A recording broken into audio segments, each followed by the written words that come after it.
Hey everyone, and welcome back to Art a la Carte. In this episode I'm going to show you how to draw a horse rearing.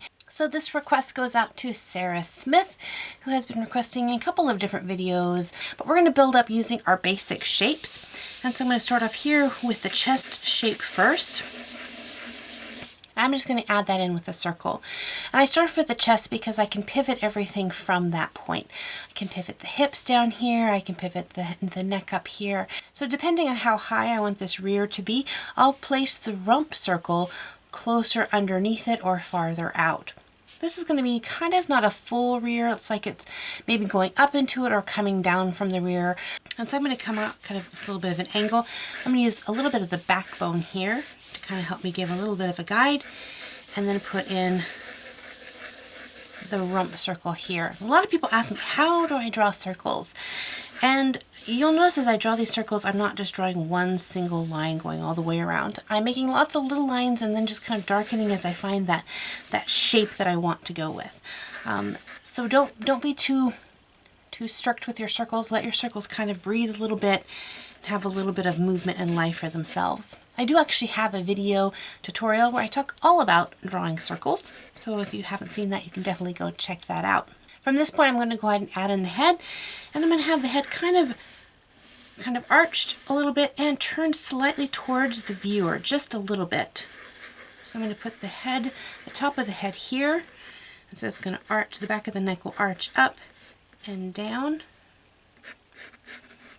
And if you haven't drawn a lot of horses rearing and you find this a little bit challenging, really recommend that you get some reference photos to draw off of.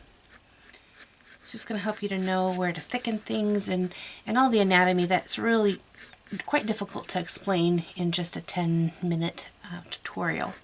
Now for his face, I'm going to come right here. I'm going to find the space between the ears. So here's going to be, kind of where one ear is, and here's another ear. And this is kind of the center line coming down for his face. Have that come right on down here. So this is the kind of the back cheek of the horse, and this is the muzzle of the horse here. And this line comes straight down along here. Now right about the center of this circle here, if you look at the circle of the cheek, right about the center here is going to be, or if I bring that line up, is going to be the eye line. And so I'm going to make just a line straight across, and you're just going to get this really nice kind of cross shape. This is going to let you know where the eyes are. So here will be one eye, and the other eye will be over here. Now I don't want to see too much of this eye, so I'm just going to bring it for the eye ridge and then down. So it comes out with the skull and then down into the muzzle. And again, you'll see that I'm drawing really loosely. Also notice how I'm holding my pencil. Now I'm not really strict on how I tell people to hold their pencils. A lot of artists will tell you, you must hold your pencil exactly this way. Hold it whatever way works best for you. But don't get so stuck on the way you hold it that that's the only way you ever hold it. To try out different ways to hold it. So you'll see I'm holding my pencil back further. I'm holding it with just like two fingers, kind of balancing it on the third finger. And what this is doing is limiting my control, and I'm getting more of a natural line with it. I'm getting a sketchier line.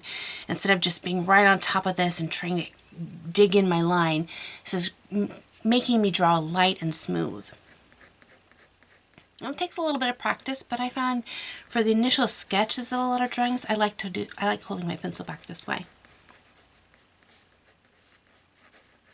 And you'll notice everything is really light and smoothly drawn. Lots of lines. That way I can go back and fix things. If I don't like the way this face is going, I can erase it. I can make it smaller. I can make it bigger. This is the part where we're building up the actual shape of our horse. Now here's the ears. Here's where the kind of the pole of the head is. And we have one ear here, and I'm going to have one ear off here. And they're not going to be flat back, but he's not exactly happy. So what I'll do is I'll put a little bit of an arch right here. That'll kind of help me determine how the ears lie. They kind of follow that arch.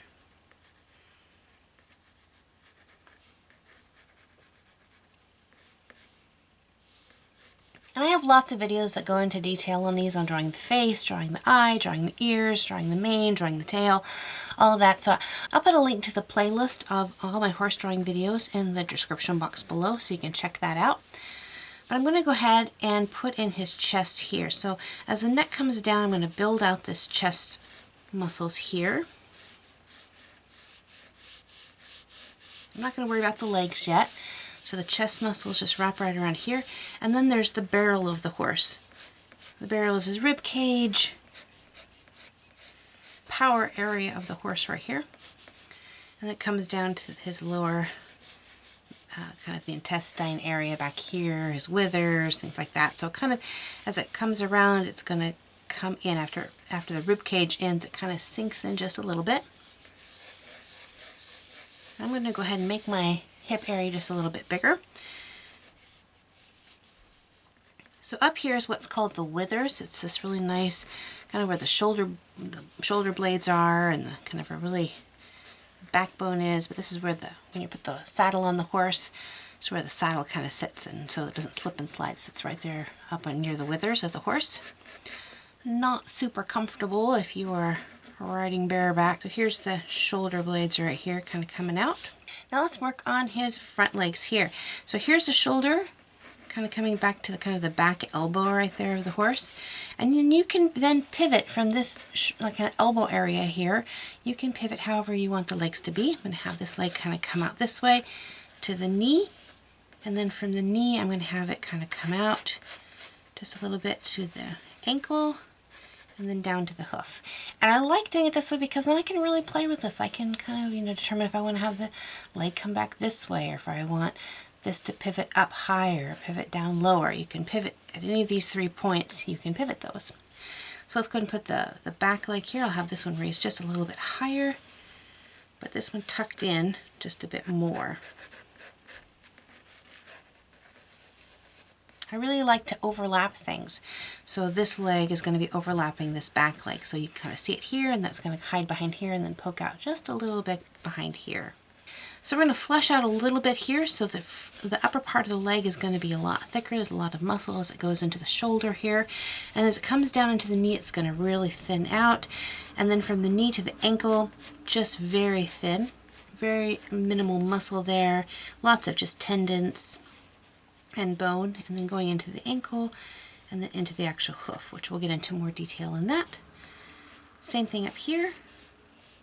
Okay, so here's the hip coming down here, the back hip coming down here to the kind of the knee, and again this can then pivot from here, coming down here to the back, kind of the back heel of the horse or the hock, and then the lower leg going into the ankle and the hoof.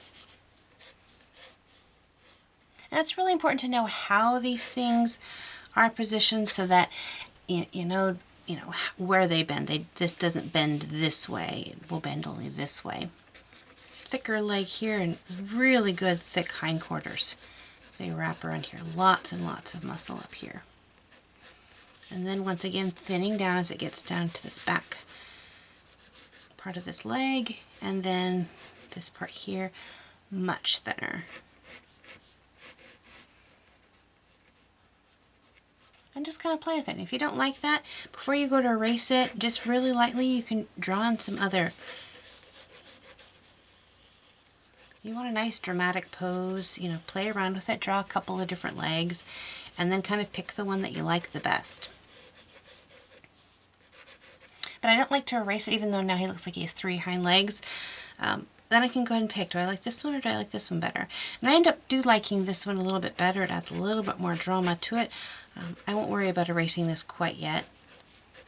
I want to really build in this leg. Because every time you stop to switch, even if it's just to turn your pencil over to get to the eraser, you've lost the flow or the movement of the drawing.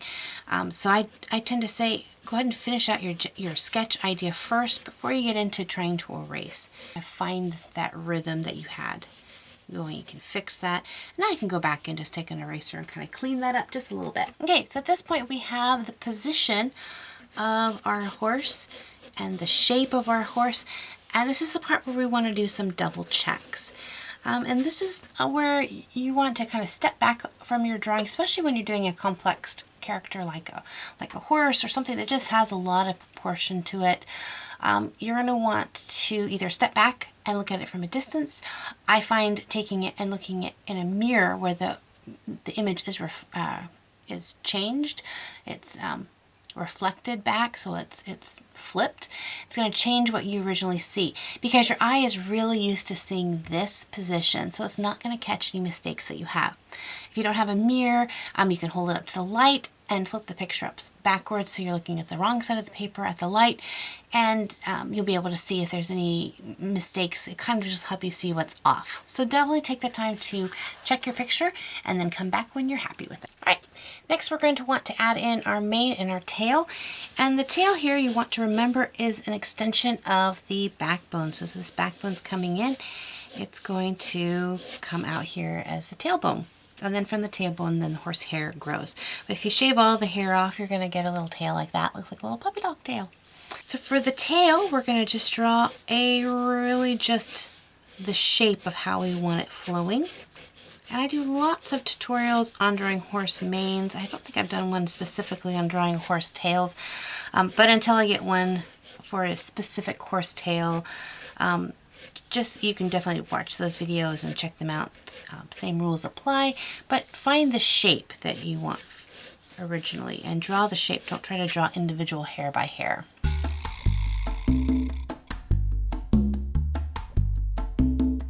Okay, I'm going to go ahead and clean this up just a little bit, get rid of some of these lines that I don't need. So you're going to see that my final cleanup tends to be pretty much a good erasing wash, if you will, over the whole picture. This takes care of the multiple lines that I did, and I'll find that the line that I like the best, because I've gone over it a couple times, will be just a little bit darker. So not pushing too hard with my eraser, I can kind of go over this piece and we'll pick up the lighter lines, but we'll leave the darker lines. And then I can go back with my pencil now and just really put in that fine line. Now again, determining on how you want to finish this piece will determine how much lead you put in here. If you want this to be a pencil piece, you're going to begin to add in your shading and your highlighting and textures and all that. If you want this to be an outline or inked in piece, you wouldn't even have to go back over if you didn't want to with the pencil. You could go right in with your ink pen, ink this piece in. If you want just to outline this in pencil, you could go in with a darker, heavier hand and just outline that outline it with a pencil. I'm going to actually color this in the Color Pencils 101 tutorial coming up on Monday. I'm going to stop right now for this piece, and I'll continue it again in the 101 tutorial, so make sure to check that out. But until then, thank you guys so much for hanging out with me and drawing with me. Love to see your pictures, so if you do draw this picture or any of the pictures, make sure to post them to my Facebook page and Instagram. Love to see them.